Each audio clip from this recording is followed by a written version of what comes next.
Welcome to the podcast Benzotired. I'm your host, Naftal Benisty, and I'm Dutch. Join me on my journey into the world of benzodiazepines, withdrawal, bind, and more. Disclaimer, always consult your physician for medical advice. This is episode 56, as prescribed by Holly Hardman. And today, it's November 7th, 2023.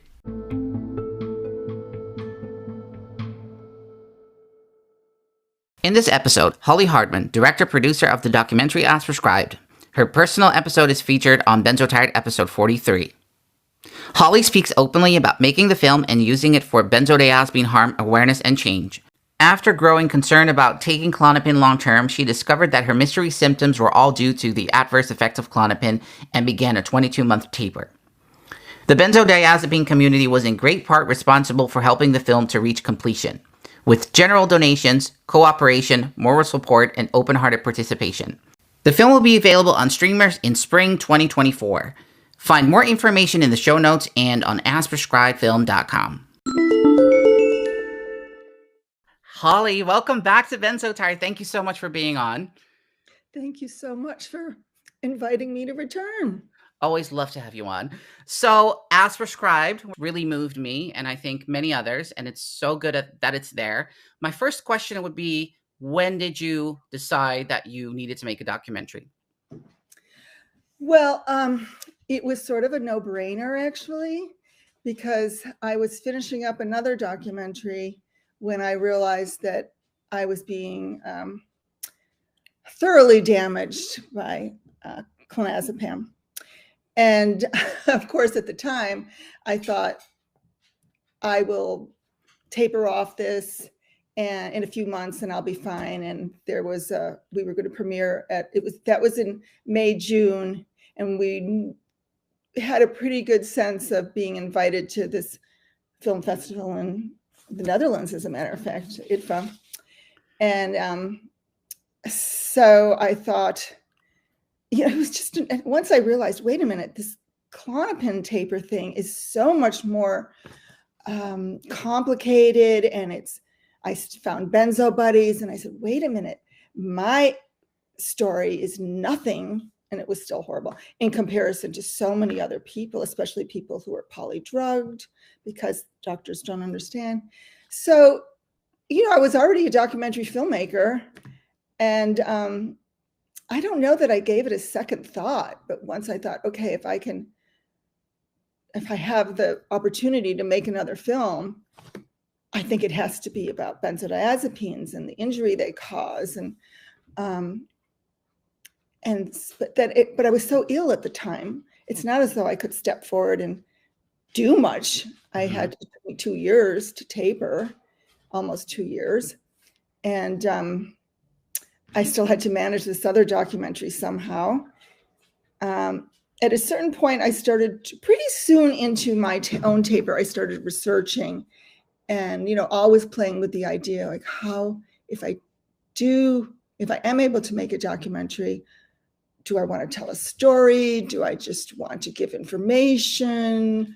What would the tone and timbre be? And, what I ended up doing was very different from what I first thought I would do. I first thought I was going to make something very personal in a closed space. Not my story. I had read Matt Samet's book and I contacted him. And I thought, okay, I just want to be in a closed space, an enclosed space with somebody and having access to just film moment to moment, because that experience of going through this, it is like surviving second to second. It's not saying, okay, maybe tomorrow I'll be okay. It really is nonstop. And I wanted to capture that. And we started filming that. But I decided, I also found an essay written by Geraldine Burns, and I held on to that and I said, okay, I don't even know if I want Geraldine's story to be in the film, but boy, oh boy, I connect to her, and I have to contact her and see how she would feel about being in a documentary. And really at that point, it was wasn't as though I had a design that truly included Geraldine Burns. But we connected, and she agreed to be filmed once I was well enough to. I still was experiencing sort of the lessening akathisia. I can't believe we pulled it off. Wow. But when we first interviewed, but there was just something about her story. I said, it's great to have this footage, and she knows so much, and she's so engaging and likable. And as I listened to her more and got to know her, I drew the conclusion that I was going to step away from the more lyrical, artistic film and make it an advocacy film.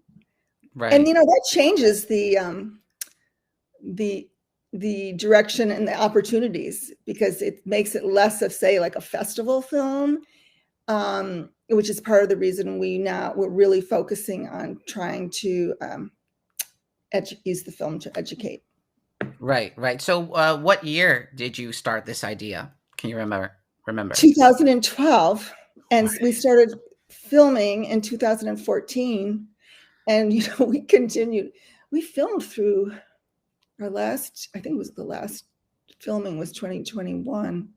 It just went on for years. Wow. How was the process? I mean, next to Geraldine and Matt, how did you find other people willing to participate? Yeah. Well, then I wanted to balance it out with then I said, okay, we are going to do sort of this story thing. We are going to, it's more like all right, what's happening behind closed doors. We're going to open those doors. I'm going to do it in a more, like a more standard way. I thought, okay, this will be easier it'll be more difficult getting through the gates, because the gatekeepers tend to like more artistic stuff.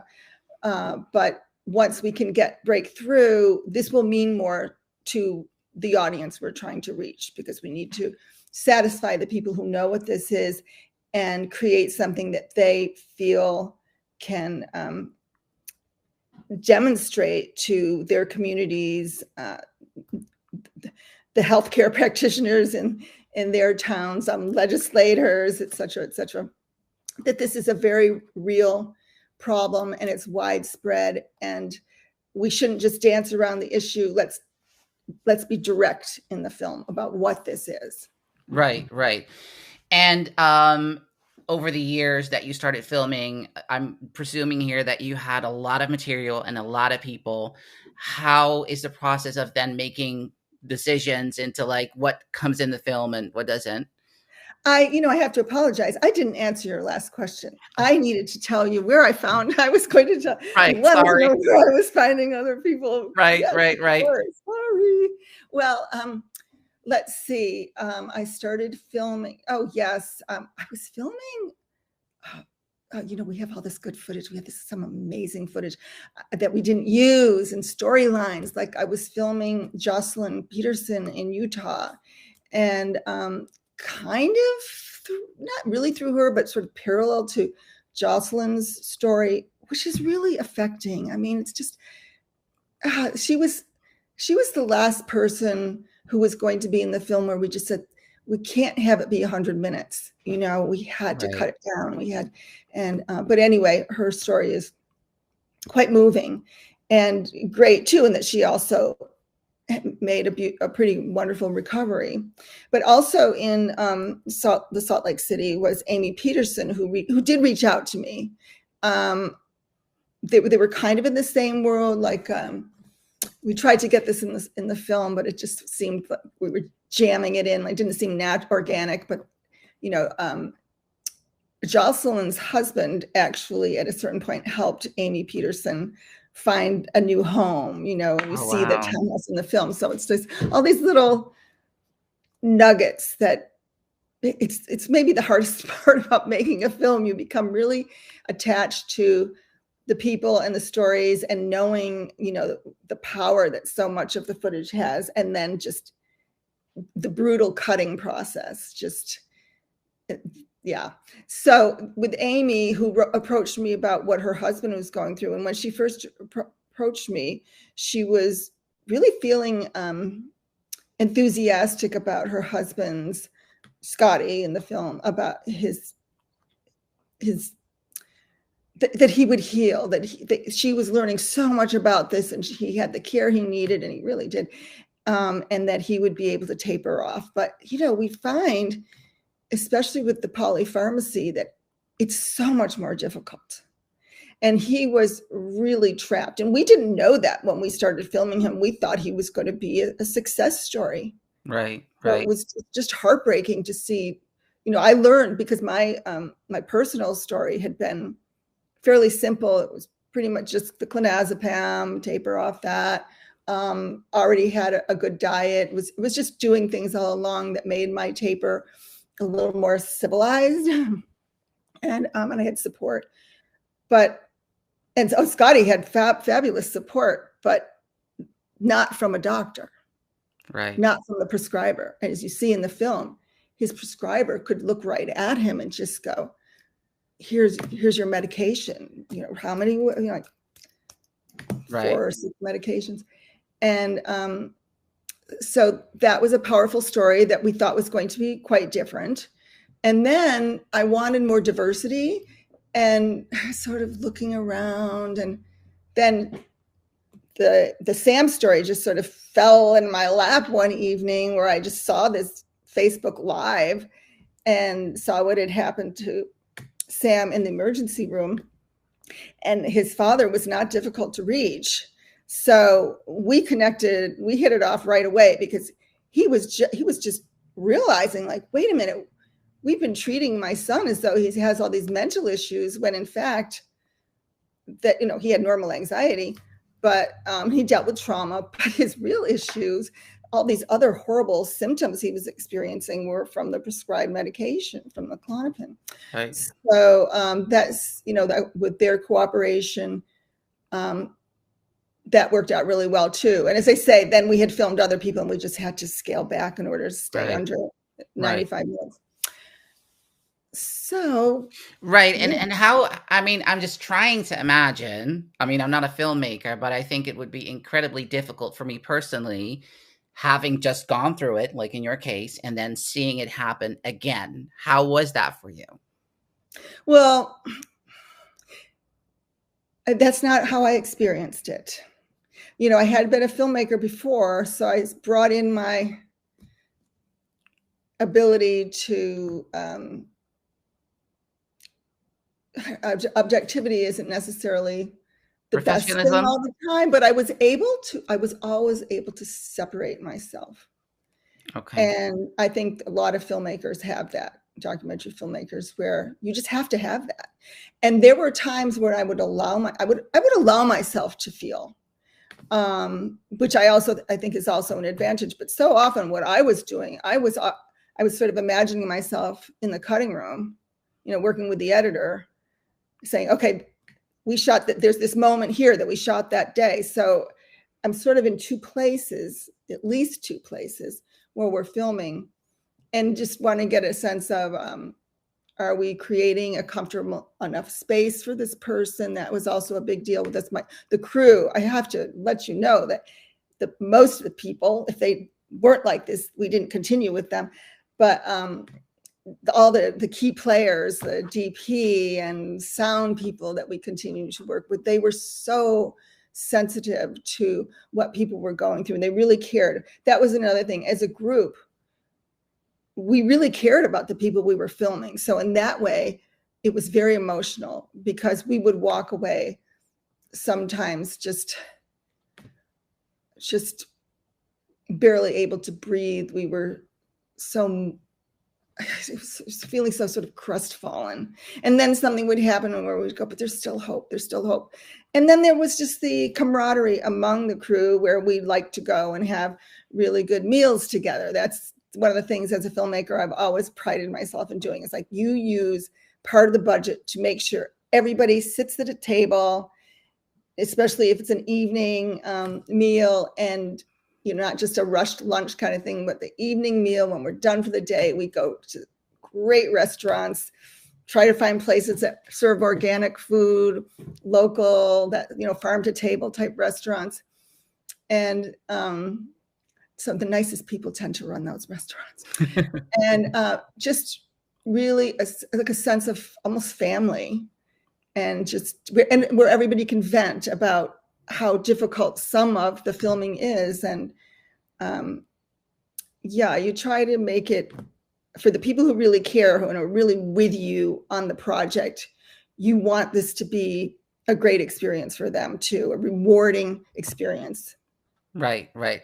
So then you wrap up the film, and how do you get it to, what happens in this process? Because I think most of our listeners wouldn't know, but how would you get like the film seen by others? Well, I will say this, that because I changed course, some of the opportunities that had been available to the film, because it was less artsy, were not available anymore. As a matter of fact, I had done a couple of programs at 2 large film festivals, one in New York at Doc NYC, which is going to be running next week, which is an amazing film festival.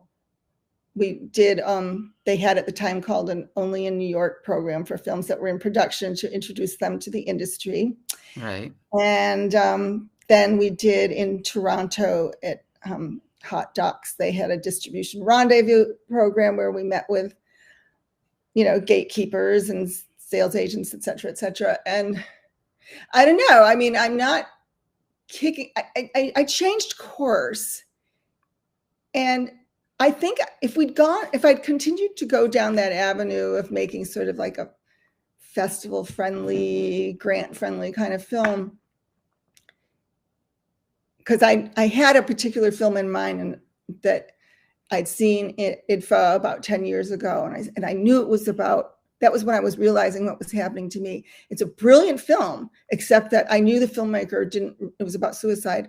I knew the filmmaker didn't understand that the person she was filming was dealing with medication withdrawal. Right, right. And that kept coming to me because it was so tempting to say, well, I could make this lyrical film, which has a certain beauty to it, et cetera, et cetera. And I think the community will be so disappointed. I think you can get sort of lauded in a certain way for doing these lyrical films. Not to say that As Prescribed doesn't have lyricism. It has a certain amount, but you know what I'm talking about. It really is this is what's happening, in somewhat informational verite, but no verite film. So that was,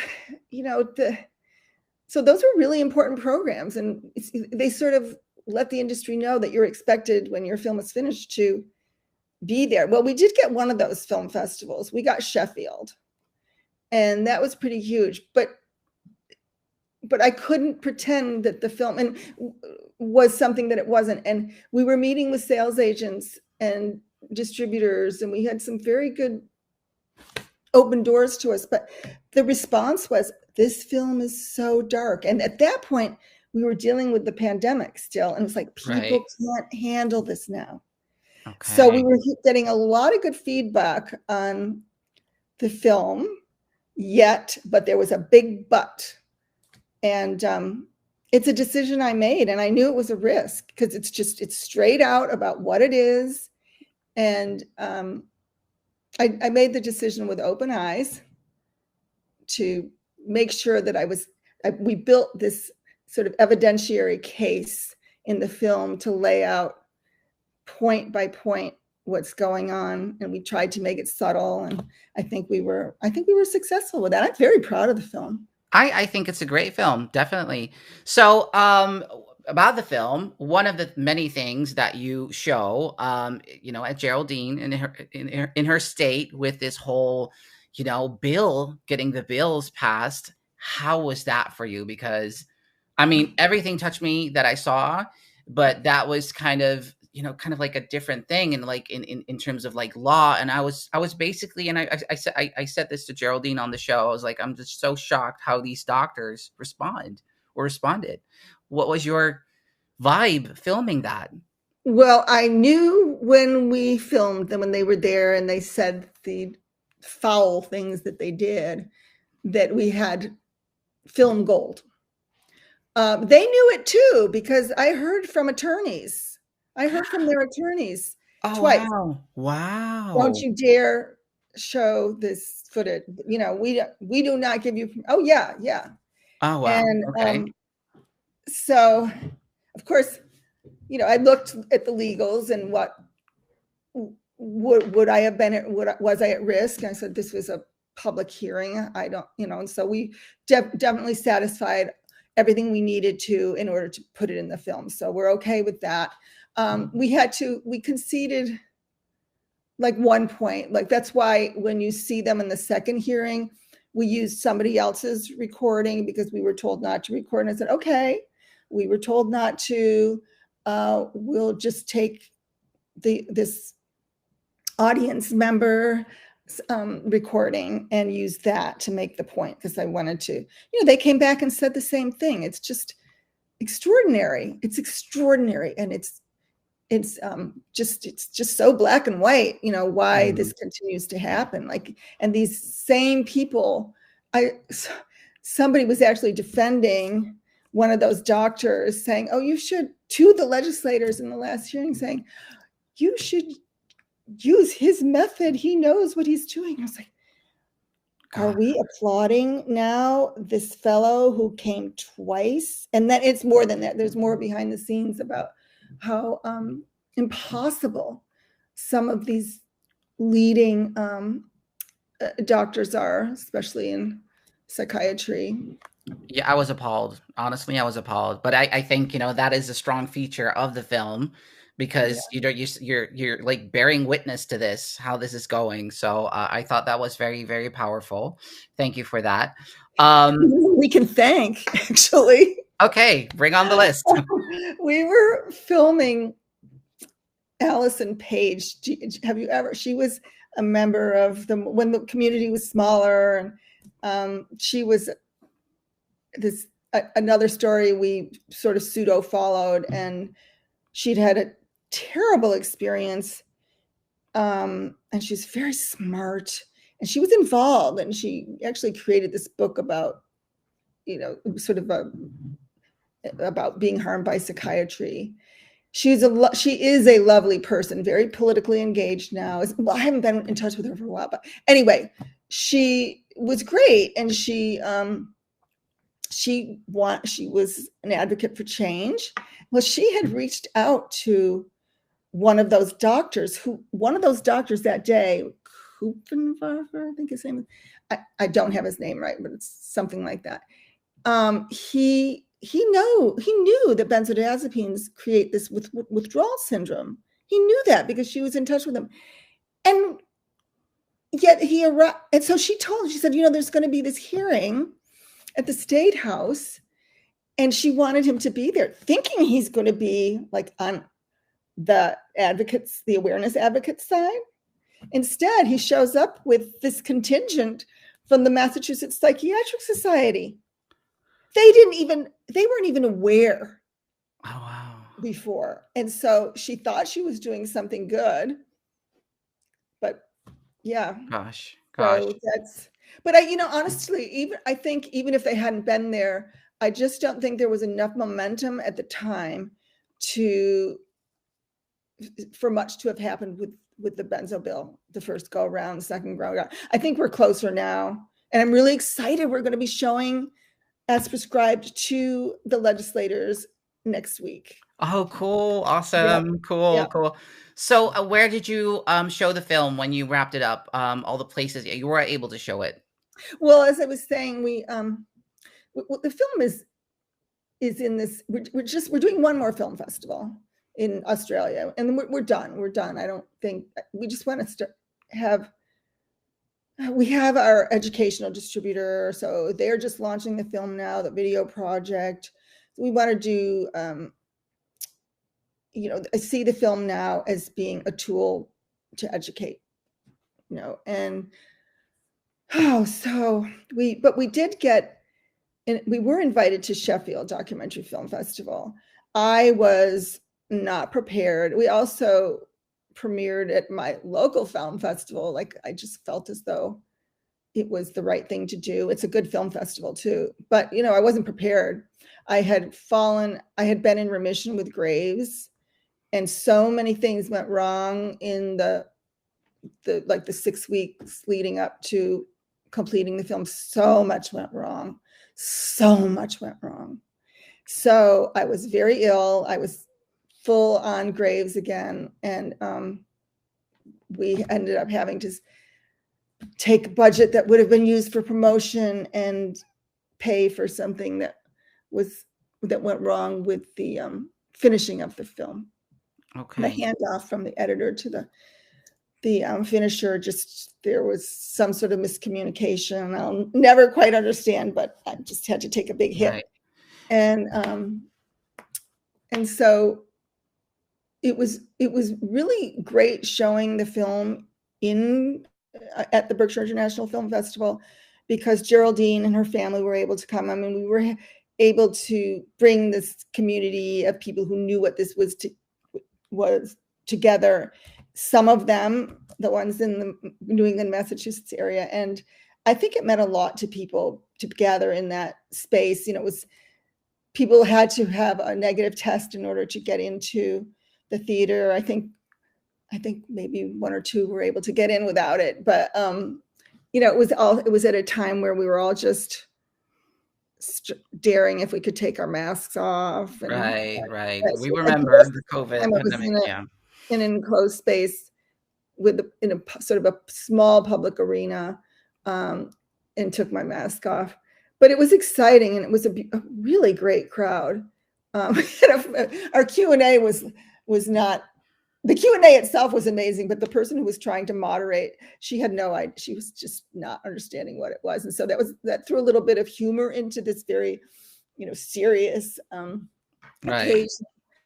But it was just that feeling of community. But I'd say the Sheffield, then we went off to England for the Sheffield Doc Fest, and that was a true festival experience where everybody's there, the industry's there, and, you know, we could have had some great press. That's where you can't go back. It's like you miss your timing.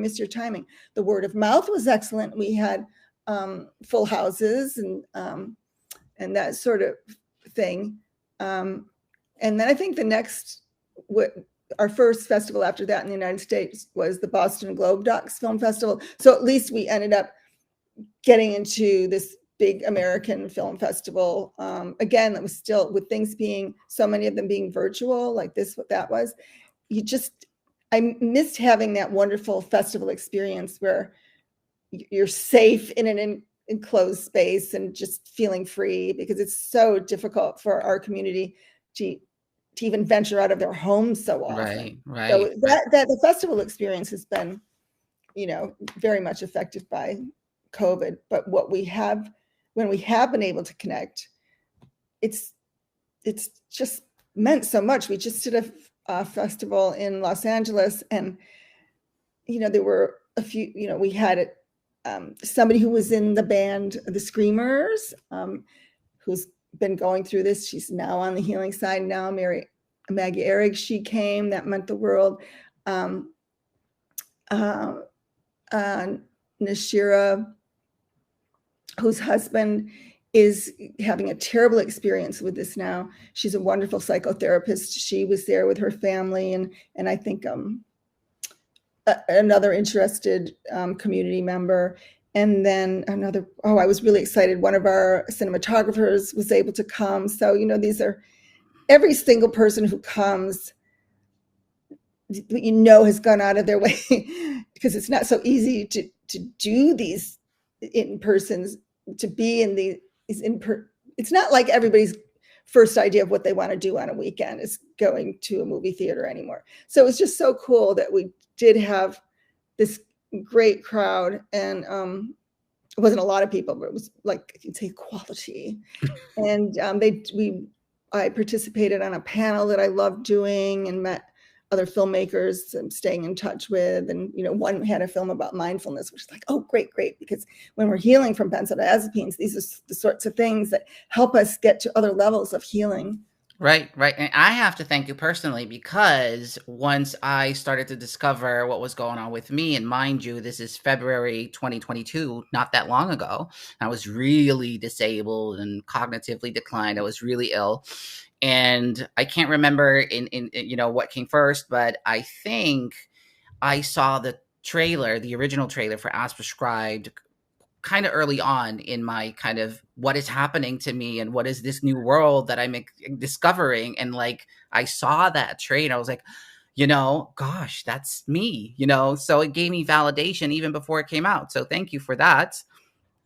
Oh, thank you. Yeah, so that was great. I was like, oh, when does it come out? And there were some limitations because of where I live, because in the Netherlands. I'm not really sure how it's now, but there were like a few days that you could get a ticket, but you would have to be US based. I think there were some difficulties for me back then to come and see it. So if people want to watch it now, what can they do? Oh, Where we do they have go? a couple. Well, one thing people can do is request a community screening. They can go to our distributor, the Video Project, and they're overseeing sales to universities, et cetera, et cetera. But on their platform, it's easy to find As Prescribed, and you can put in requests for a community screening. People can actually, we're going to be launching a new website, and people can reach out to us through the website.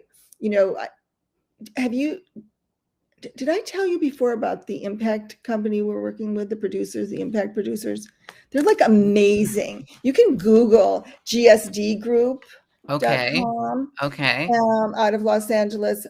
We are so fortunate. They're not even benzodiazepine victims, but they get it, and they know it's a hugely important topic that needs to be handled properly. We need to get the information out. And they had worked on a film about the opioid crisis and even managed to make some change in laws on a federal level in the United States. They were part of movement to do that. So that's why, it's always this, you were saying earlier something about money and funding, and it's like, these things, they have to be funded. We're still raising money for that. But we can do great things. So we have other upcoming screenings. Well, next week we're screening. It's a private screening though for the mass legislators. And then after that, we are doing a public screening with the Alliance for Benzodiazepine Best Practices, a partnering screening. And we're also doing, our last film festival is the Sydney Women's Film Festival and Sydney Women's International Film Festival, SWIFT. And I think that will be Asia Pacific. And then everything else, we're going to make sure this can be seen everywhere. The Alliance will be, we're thinking, okay, Alliance screening is Western Hemisphere, and Sydney Women's is Asia Pacific. We'll see how that works out. But we want to make sure everybody has access for those screenings. And then there's something else. Oh, we're probably going to do some sort of pop-up in December, like a holiday screening in December. And then in the new year, there's an organization we're talking to about a community screening. So that's the thing now. And then, I was going to put the film on Film Hub, and very likely still will. I don't know. That's being sorted out. But that was the aggregator I have been working with on my other film. And things have just changed so much. I have to take a second, third, and fourth look at how all this has changed since my last film. Right. So in terms of the responses that you've gotten, what was the most surprising one or ones that you've gotten in terms of feedback of the film? That it does communicate what we go through well to people who don't know what this is, that we have to get them to see it. Because once they do, they're like, wow, I know this person. Now I understand what was happening to my brother-in-law. Oh my God, I think my cousin, somebody I work with, went through this. Now I understand. So, because we as a community understand, and I feel it, maybe it's just the people who are contacting me, but the feedback I get is that the film is, well, at least relatable. The film is excellent. I was going to say something else, but we'll just say, I love that one the Film Fest report called it superb. I love that. That's Yeah. a great word. And I think it's just, I keep mentioning it on my show, that I think it's awesome that so many people are now doing just all sorts of things. There's my little podcast over here in the Netherlands, and then we've got Emma Haynes who's working on her documentary. Maybe you want to comment on I that. I love the title of her film, Toxic. Yep. Yes. Yep. Yep. Yeah, I've connected with her. I think she's great. And I'm eager to see how, how she develops this. I support her 100%. And yeah, that's something to look forward to. Toxic. Yeah, yeah. And I think, I've had Emma Haynes on the show and we're still in touch and she's just so lovely. And, even though benzodiazepine withdrawal is so awful, as we know, um, at least for me, Benzotired, this podcast is something good that comes out of it. And what I also mentioned on the show several times is now younger people way younger than me, I'm 40, are not having this anymore. And now we've got all these, social media things and stuff, and people are really standing up. Like, this is not okay. People need to be educated, and everyone does it in their own way. Mhm. And I think everyone that, brings something to this community, like yourself, like As Prescribed, it's just, we need all of these things. And Mhm. one day, hopefully people will massively wake up, see the problem, Mhm. and that's why we need you, we like people like you, so I'm We so need grateful. you. Yeah, well, we need each I other. love your podcast. Oh, thank you.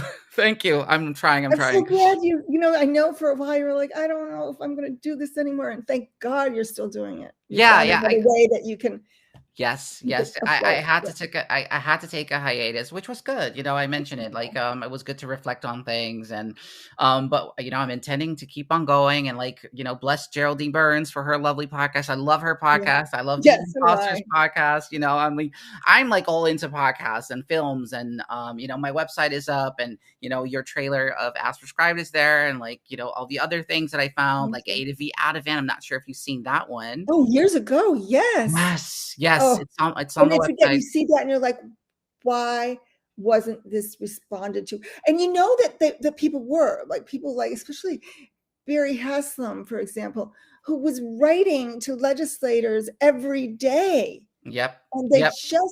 it's just the arrogance Right. to ignore I these. tried to get him on the show. I tried because he did Oh, really do some advocacy, but it's hard oh, to look really? for on the Yes, well, for this was years. like pre-internet probably, so he did a lot of work, and I really want to Yep. well, I'm doing it now. But through someone that I was on Benzo Buddies at the time who knew him personally, and he was just not doing that great physically, to make it on the show. But he did some awesome work, and that's something that people may forget in this day and age. Maybe we won't, but we come from times where we didn't have the internet, and there were people, I don't know what they would do back then, like write to papers, or stuff like that. But there have been Definitely, warriors yes. Well, before us. that still matters. The press still matters, and that's we will if we just are communicating among ourselves on the internet and not going beyond, we're not going to achieve our goals. But it's so nice that I can actually take a link to your podcast. It's a real thing that I have shared with people to say, listen to this particular podcast. It's like it's something concrete, even though Yeah. we say, oh, the internet. It's Right, right. I mean, that's the gift of, the internet, being able to connect. And what I try to do with having the guests on the show, and like you were, a guest, and it's a life story, it's about your benzos, but it's a life story, and yeah. and I want to give people a voice. I want to keep, this is real, even if I someday am not around, you know, we, this is proof as well. Like, this is people's testimonies on what Yes, and happened. part of the beauty of that is lived experience has taken on a validity that it used to not have. People have pushed and pushed and pushed. And like even in the United States, with the FDA updating for the benzodiazepine risks, that had so much to do with lived experience stories being submitted to them, Yep. that I Yep. think that Benzodiazepine Information Coalition and I think the Alliance was involved in that too, like organizing a call to action to have those reports submitted. It really made a difference. Yeah. So I think now with the power of the internet and the ways that we can connect with one another, it's got to come from us. It's got to come from the people that have been through it. And we want to just, inform people about the risks. And I think, we have every right to know that this can happen. And I think we're well on our way. And I want to thank you once again for contributing to this, harmed community. Are there any projects that you would like to share with the community that you're currently working on? I'm working on the film on As Prescribed. It's such aspects of our outreach. Yeah, sure. We're concentrating, of course, still on Massachusetts, but we'd like to see legislation wherever it can possibly happen. And we're looking for people who will sort of carry the banner for their area, and we will help them. We also want to see disability rights recognized. That's if we can get sort of phase 1 done, we can get to phase 2, just to use the film for good.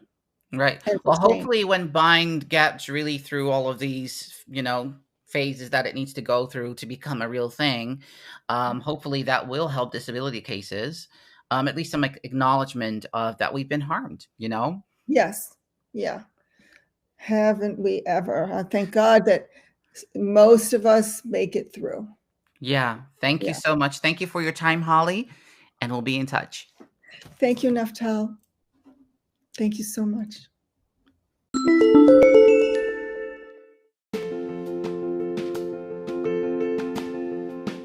Thank you for listening to the episode. Be well, be safe. Remember, it's not a race. Don't forget to subscribe. And if you want to support, go to paypal.me/NaftalBenisty.